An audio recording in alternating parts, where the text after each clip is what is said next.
I'm here with Chapter 12 of Wish. Me and Howard waited and waited, but Wishbone never showed up. Gus had come outside a couple of times and sat with us, chewing on a toothpick and stroking the scrawny black cat curled up in his lap. Every now and then, Bertha would stick her head out of the front door and call out, "Catch him yet?" We'd put our fingers to our lips and shush her, and she'd slap her hand over her mouth and go, "Oops, sorry." When the sun began to disappear behind the mountains and the lightning bugs twinkled out in the garden, Gus stood up in a slow way of his and said, "Want me to drive you home, Howard?" "No, sir," Howard said. "I'll walk." I wondered if Gus was thinking what I was, that it was liable to take him all night to get home with that up-down walk of his. But Gus just stretched and said, "All righty then," and ambled off toward the house. "See you," Howard said, and headed up the driveway toward the road. I sat there by the trap and looked over at Gus and Bertha's little house nestled on the side of the mountain. How come Bertha hadn't told me Mama had been here? Had Mama liked it here? Had she picked pole beans out in the garden with Gus? Had she helped Bertha make bread and butter pickles? Had she sat on the porch at night gazing up at Pegasus? Had she slept in that room with those canning jars? Finally, I got up and went inside. I looked around the living room at Gus's old easy chair, the dusty table covered magazines and coffee cups, the TV with a bowl of plastic fruit on top. Had Mama sat in that chair, propped her feet on that table while she watched soap operas on that TV?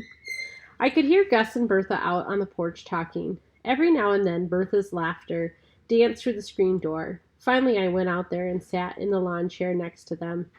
Light from the kitchen sent a soft glow over the porch. I took a deep breath and said, "So Mama came here one night, right?" The two of them looked at each other. Gus cleared his throat and shifted in his seat. Bertha reached over and put her hand on my arm. "Yes, she did," she said. "Oh." I watched one of the cats swatting a moth that was flitting around the porch. "When?" "A long time ago," Bertha said. "But when?" "When you were just a baby," she said. "So I came too?" From somewhere down in the woods, a bullfrog croaked, sending an echo across the mountains. Below us, crickets chirped in the tangled weeds under the porch. Bertha gave me a sad-eyed look. "No," she said, "you didn't come." "What about Jackie?" I said. "Did she come?" "No, Jackie didn't come either." "But where were me and Jackie?" I asked. "And Scrappy, what about him?" Bertha leaned over closer to me. She smelled like talcum powder. "Charlie," she said, "your mama came here and left you and Jackie and Scrappy behind. Showed up on my doorstep in the middle of the night with a garbage bag full of clothes." "Did she come to visit?" I asked. But in my heart I knew the answer to that question. "No, Charlie," Bertha said. "She just up and left y'all without looking back." Bertha's voice suddenly had an edge to it, sharp and angry sounding. I would have never guessed Bertha could sound angry like that. "Oh," I said. Bertha continued, her voice getting sharper and angrier. When I asked her what in the world she was doing running off like that, she looked me right in the eye and said, "I'm tired of my old life. I'm starting a new one." A flash of heat lightning lit up the sky over the mountains, and there was a low rumble of thunder. "Then what happened?" I asked. Bertha let out a big sigh. Her new life didn't last too long. "How long?" "A couple of months." "But what happened?" I told her what I thought about her new life, and I reckoned she didn't like it. She didn't want to hear what I thought about a mama who up and leaves her children behind. She stormed out of here like a freight train and hightailed it back to her old life, and I haven't seen her since. Another rumble of thunder echoed across the valley below us.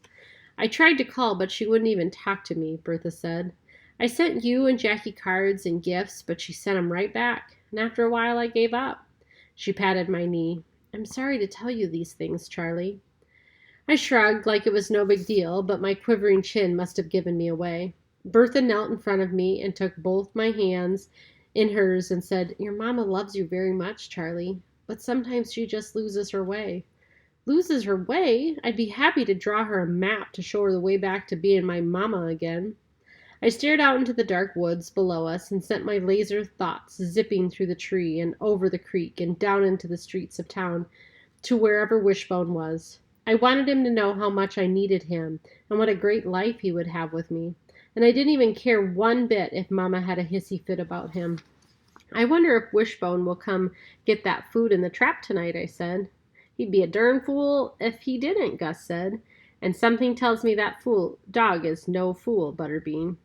This time, when he called me Butterbean, instead of feeling like a baby, I felt a tiny smile tugging at the corners of my mouth, even though my insides were twisted up knowing my mama had just up and left me like that. Then I said good night and went back to my room. I sat by the window and watched the heat lightning. Where was Wishbone? Chasing somebody's chickens? Fighting with the little black dog down by those trailers? Or maybe he was out there in the trap this very minute, eating tuna new to casserole. I climbed into bed and thought about Mama. What was her new life supposed to be? Was she going to stay here in Colby forever? Was she going to be a school teacher or a librarian? Or maybe open a beauty parlor down there on Black Mountain Road? Was she going to find a new husband who didn't fight so much? Was she going to have new kids and give them cake with pink and purple flowers when they got home from school?